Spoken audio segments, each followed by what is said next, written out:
What's the crack, lads? Welcome back to another GTA 5 Is It Worth It? So guys, if you remember, if you are like a subscriber of mine and you watch these series, then you'd know that about 6 months ago I came up with like a series. Well, I wouldn't say I came up, but I started a series on my channel which was called Is It Worth It? And we would take different cars on GTA, see if they're worth it, if they're worth the price, see what they're like, see if they're fast enough, see if their drifting is good, and basically stuff like that. So today, lads, we have the Pegassi Tempesta, and basically it feels like, well, it is basically an upgraded adder. So it looks like an adder at the side, as you can see, kind of, but it also looks like a Zentorno. I'm not too sure. It's a nice car though. It is a nice car. We're gonna just take it into the airport and do something with it. So from driving this car, lads, it is very fast. And it feels good to drive, it feels like a fast car. It's not one of those supercars that skids out of control too easy either. Like, you can see, watch, I'll try get an example here for you. Like, I'm spinning here, and this isn't spinning out of control, look. Like, it has good control on it, and the braking is very good, so it stops very quickly, like, you have some sports cars or some supercars that are really fast, and you try brake and it's like this. When they're slowing down, it just takes ages to come to a halt. But this car feels very fast and just very easy to control. So guys, if we look at the legendary motorsports page here, it says the Tempesta. Tempesta, I'm not sure if I'm saying it right, but anyways, I'll read what it says. At some point, asking, so how fast is it, is like asking the guy who just put his fist through your ribs. What the fuck, like, fist through your ribs? Why would someone even do that? So how strong are you? It's not about the speed anymore. It's not about the style either, because one touch of the gas and it's little more than a blur. You just know that deep down there's an itch only this car can scratch. So basically it's saying, this car, it's amazing. Basically, if you have an itch, or basically like, if you want to go somewhere, this car will go. It's saying that this car is good.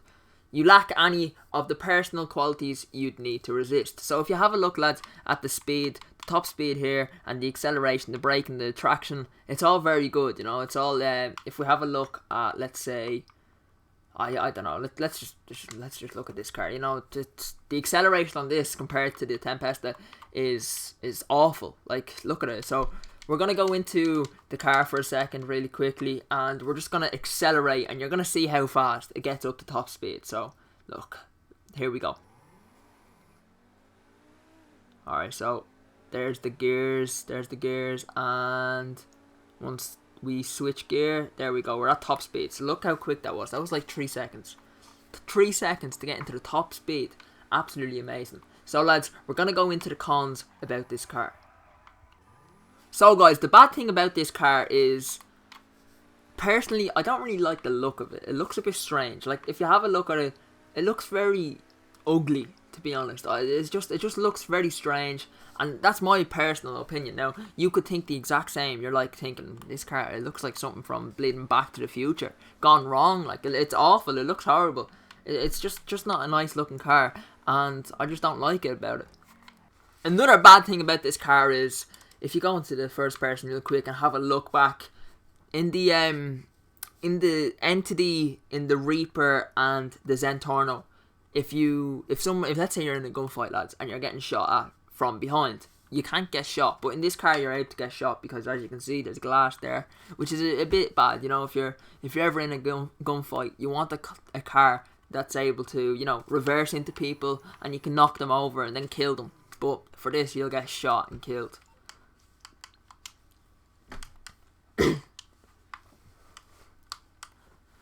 So lads, we're coming to the last bad thing about this car. It costs $1,329,000, which is, it's a lot of money. Once a car is over $1 million, then it's a lot of money. So this car, lads, when I done it up, I fully customized it. It cost me, I think it was 1.6 million and like 20,000. So that's a lot of dollars to be spending on a car. And lads, let's say you accidentally drive your car off a bridge and it blows up. It's going to cost you $16,612 to get it back, which, you know, 16,000, it's a lot of money. But lads, that's it for the end of the video today. Make sure you do hit the like button, do subscribe if you are new around here, and I'll see you later. Peace!